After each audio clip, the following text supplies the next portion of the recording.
بسم اللہ الرحمن الرحیم۔ بسم اللہ الرحمن الرحیم۔ عزیز طلباء اور طالبات، السلام علیکم ورحمۃ اللہ وبرکاتہ۔ امید ہے کہ آپ لوگ خیر و عافیت سے ہوں گے۔ فقہی احکام کے دروس کا سلسلہ جاری ہے اور احکام حصۃ دوم کے اسباق ہم پڑھ رہے ہیں۔ سبق نمبر 183 کو پڑھنے جا رہے ہیں۔ اس سے پہلے ہم نے سبق نمبر 182 پڑھا، 182 پڑھا۔ تو 182 میں ہم نے عنوان اور ٹائٹل یہی تھا، حرام اور مکروہ روزے۔ حرام اور مکروہ روزوں میں ہم نے اس کا خلاصہ پیش کرتے ہوئے کہ 3 مسئلے پڑے تھے۔ وہ یہ تھے، نمبر 1 عید الفطر اور عید قربان کے دن روزہ رکھنا حرام ہے۔ نمبر 2 عورت کے لیے مستحبی نفلی روزہ رکھنے سے شوہر کی حق تلفی ہوتی ہو تو پھر عورت کا روزہ رکھنا حرام ہے۔ اور تیسرا ہم نے مسئلہ پڑھا تھا کہ اگر اولاد کا مستحب روزہ ماں باپ اذیت کا باعث ہو تو پھر وہ روزہ رکھنا بھی حرام ہے۔ تو یہ مسئلے ہم نے پڑھے تھے۔ آج ہم سبق نمبر 183 میں بھی حرام اور مکروہ روزوں کے بارے میں ہے، عنوان اور اس کا ٹائٹل، اور انشاءاللہ اس میں ہم مسئلے پڑھیں گے، توضیح المسائل کے مسئلے، اور یہ سبق نمبر 183 ہے۔ آئیں بسم اللہ پہلے مسئلے سے ہم شروع کرتے ہیں۔ جی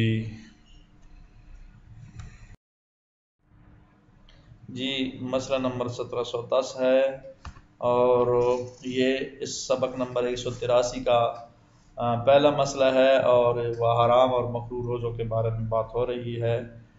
اس کا عنوان اور ٹائٹل یہی ہے۔ اس کو عنوان بیان کر لیتے ہیں، آئیں جی۔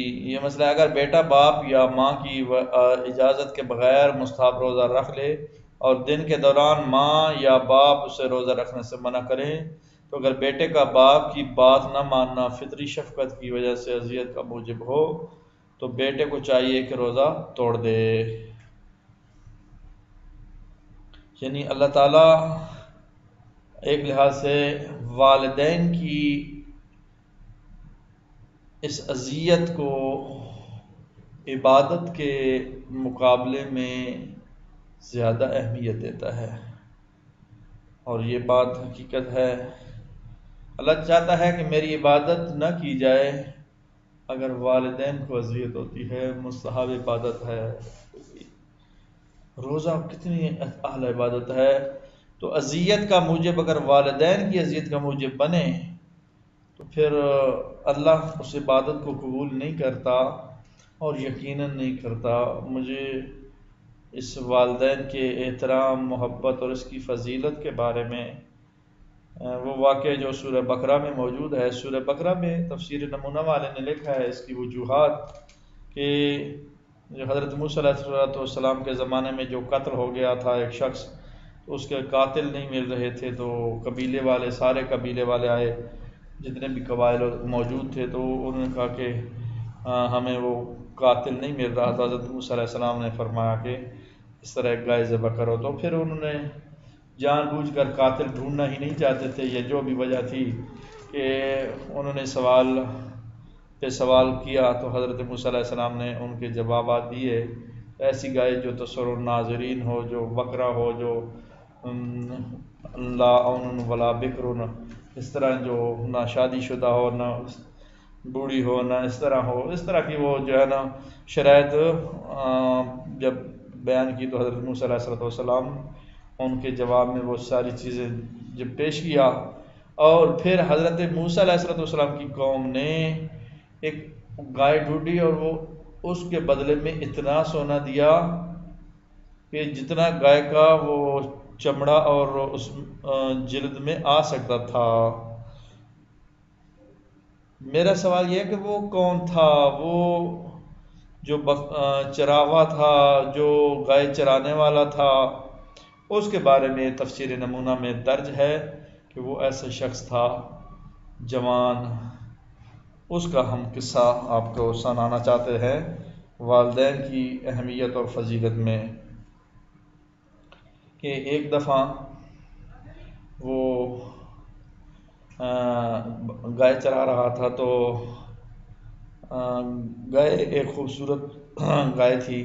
اس کے جو بیپاری ہوتے ہیں، جو گائے لینے والے، بکریاں لینے والے، بھینسیں لینے والے، وہ آئے اور جلدی سے کہنے لگے کہ ہمیں اس طرح کی یہ گائے جو ہے وہ چاہیے، اور آپ کی گائے اسی طرح کی ہے، ہمیں پسند آ گئی ہے، تو ہم اس کو لے کے چلتے ہیں اور ہم لینا چاہتے ہیں، تو آپ اس کا سودا کریں. اس نے کہا کہ میں نے بھی سیل تو کرنی ہے، فروخت تو کرنی ہے، البتہ اس کا جو فیصلہ اور ڈیسیجن پاور ہے وہ میرے والد گرامی کے پاس ہے، اور انہوں نے اس کا سودا یعنی فائنل کرنا ہے. تو وہ آئے، انہوں نے کہا جلدی ہمیں آئے، تو وہ گھر لے کر آیا، اپنے گائے بھی اور خود بھی اور انہوں بیپاریوں کو بھی لے کر آیا. جب گھر پہنچا دوپہر کا وقت تھا، تو اس کا والد سویا ہوا تھا. سبحان اللہ، سبحان اللہ.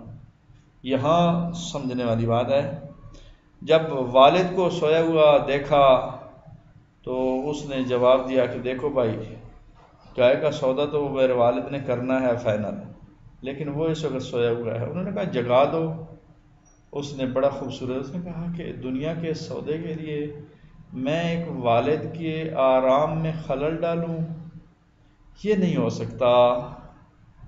جب میرا والد جاگے گا، نیند سے بیدار ہوگا، تو اس وقت میں آپ کے ساتھ سودا کروں گا. انہوں نے کہا ہمارے پاس ٹائم نہیں ہے، ہم جا رہے ہیں. انہوں نے کہا کہ منہ مانگی آپ قیمت لیں اور ہم آپ کو دے کے جاتے ہیں، امید ہے کہ آپ کا والد راضی ہو جائے. اس نے کہا نہیں بھائی، جب بھی میرا والد اٹھے گا، سودا کرے گا فائنل اس وقت. یہ اللہ کو اتنی ادا پسند آئی، اتنی پسند آئی کہ وہ سوداگر تو چلے گئے سودا لینے والے، لیکن بعد میں اللہ نے ایک ایسا سودا اس کا بنایا. پھر حضرت موسیٰ علیہ السلام کا یہ واقعہ سارا ہوا، اور وہ گائے، اور پھر وہ گائے کا وہی جوان جو ہے وہ جو گائے بیچنا چاہتا تھا، یہ وہی گائے تھی جس کے بدلے میں اللہ نے اتنا دیا کہ اس کی دین اور دنیا دونوں یوں کہیں کہ عاقبت بخیر بھی ہو گئی. سبحان اللہ. تو والدین کی اطاعت میں اس طرح جو ہے وہ ہمیں زندگی بسر کرنی چاہیے. بات لمبی ہو گئی، آگے بڑھتے ہیں. مسئلہ نمبر 1711، حرام اور مکروہ روزے.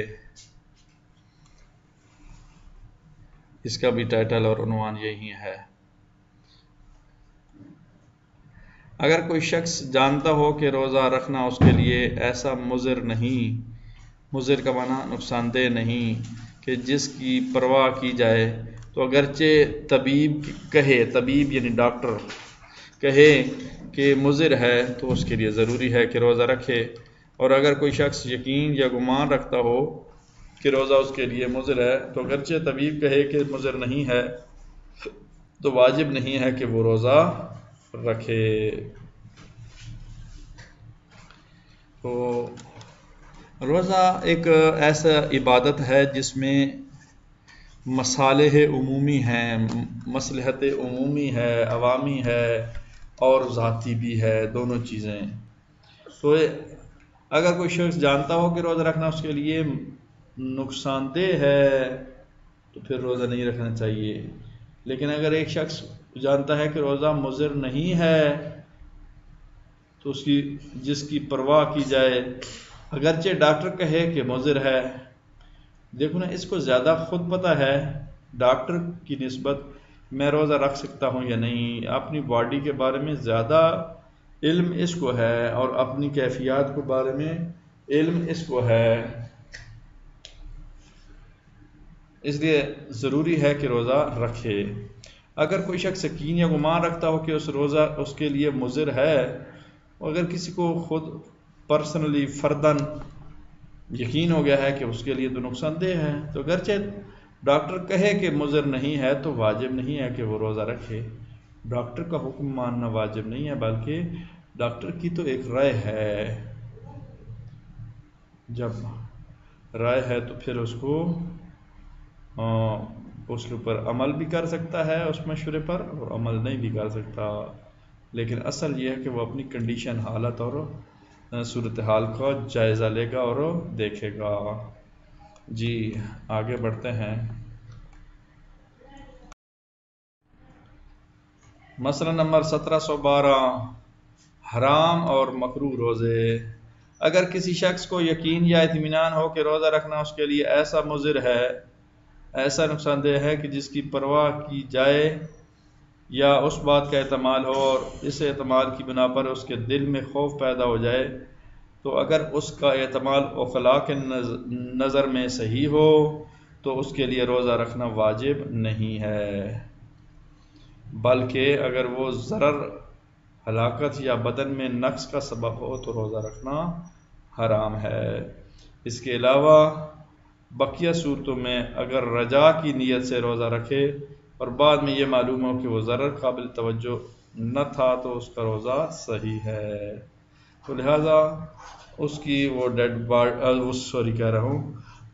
اس کا جسم، اس کا اپنی کیفیت، حالت بہتر سمجھتا ہے ڈاکٹروں کی نسبت، دوسرے لوگوں کی نسبت، تو عقلاء کی نظر میں اگر وہ صحیح ہے تو اس کے لیے روزہ رکھنا، وہ کہے کہ میرے لیے خوف کا باعث ہو، زیادہ اذیت کا باعث ہو، زیادہ مشقت کا باعث ہو، جو برداشت نہیں ہے، جو قابل برداشت نہیں ہے، تو پھر اس کے لیے روزہ رکھنا واجب نہیں ہے، بلکہ وہ ضرر، ہلاکت یا بدن میں نقص کا سبب ہو تو روزہ رکھنا حرام بھی بعض اوقات ہوتا ہے کہ وہ اس طرح کا روزہ ہو جو اس کے نقص کا باعث بنے، بیماری زیادہ ہو جائے، پھیل جائے اور وہ زندگی سے ہاتھ دھو بیٹھے، تو اس کے لیے حرام ہے روزہ رکھنا۔ اس کے علاوہ باقی صورتوں میں اگر وہ رجا کی نیت سے روزہ رکھے اور بعد میں یہ معلوم ہے کہ وہ ضرر قابل توجہ نہ تھا، یعنی وہ ضرر تو تھا لیکن اتنا نہیں تھا کہ اس کے نقص کا باعث بنتا،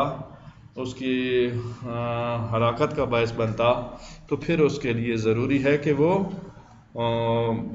روزہ صحیح ہے اور وہ روزہ رکھتا چلا جائے گا۔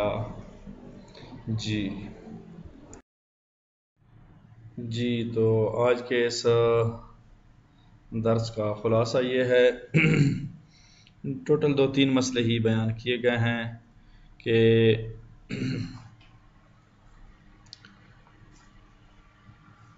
اگر کوئی شخص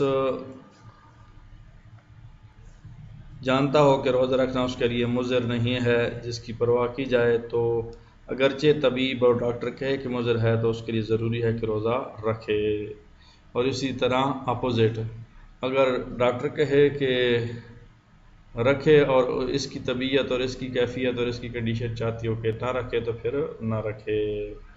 اور دوسرا مسئلہ کہ اگر اولاد باپ یا ماں کی اجازت کے بغیر مستحب روزہ رکھے اور وہ اذیت کا باعث ہو تو روزے کو توڑ دے، لہذا توڑ دینا ضروری ہے۔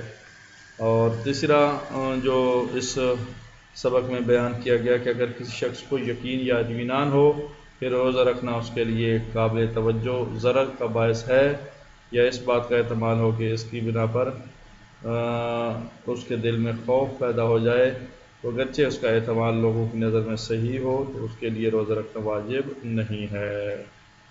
اور آئیں آخر میں ہم تمرین کو حل کر لیتے ہیں۔ جی بسم اللہ۔ تمرین کا معنی جو ہے وہ مشق ہوتا ہے، ایکسرسائز ہے۔ اس پورے سبق کو پڑھیں گے، پڑھ کے جو ہے وہ اس میں سے لیے گئے سوالات ان کی خالی جگہ جو ہے وہ پر کرنی ہے۔ تو گویا کہ یہ جملات موجود ہیں اس سبق میں، اس سبق میں جو جملہ موجود ہے اس کو ڈھونڈیں، تلاش کریں، اور پھر یہ جملہ اس میں کچھ مسنگ ہے اس کو فل کریں۔ تو آئیں اس کو بھی پڑھ دیتے ہیں۔ احتمال عقلاء کی نظر میں صحیح ہو تو اس کے لیے ڈیش ڈیش رکھنا واجب نہیں ہے، تو ڈیش ڈیش کی جگہ جو ہے وہ آپ نے لگانا ہے۔ اور اسی طرح کا دوسرا سوال ہے، وہ بھی خالی جگہ پر کرنی ہے کہ اذیت کا موجب ہو تو بیٹے کو چاہیے کہ ڈیش ڈیش توڑ دے۔ تو میرے خیال میں آج کے لیے یہ اتنا ہی کافی ہے۔ اللہ تعالیٰ آپ لوگوں کا حامی و ناصر ہو۔ اللہ نگہبان۔ خدا حافظ۔